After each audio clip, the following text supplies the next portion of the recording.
Ուզեի ներկայացնել գործընկերներից կողմից հնչեցրած ժամանակահատվածի վերաբերյալ տոմսային համակարգում արձանագրված վավերացումների ցուցանիշները մարտի 3-ից 16-ն ընկած ժամանակահատվածում տոմսային համակարգում արձանագրվել է 4.640.181 վավերացումներ, որից տրոլեյբուսներում 157.192, մետրոպոլիտենի կայարաններում 1.007.615 և ավտոբուսներում 3.475.374։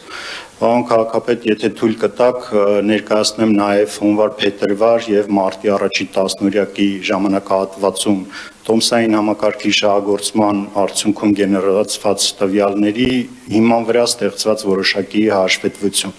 վերլուծական տվյալներ։ Խնդրեմ ուշադրությունն էկրաններին,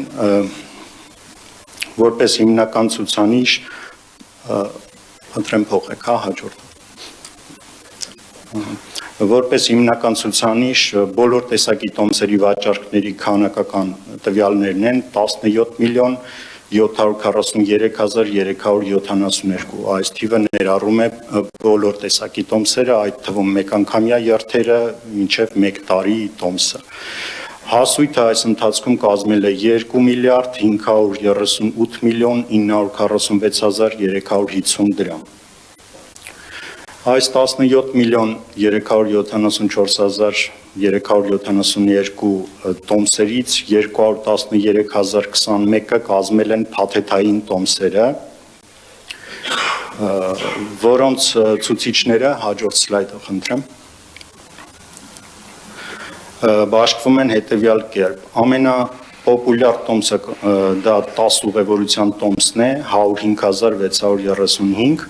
հաջորդիվ գալիս է 30 օր տոմսը 58.291, այնուհետ 180 րոպեն շուրջ 30.000 և այդպես շարունակ։ Խնդրեմ հաջորդ սլայդը։ Փաթեթային տոմսերի վաճառքները 213.021, որից 61.609 դա արտոնություններով տոմսերն են, կազմում է 29% ընդհանուր քանակի։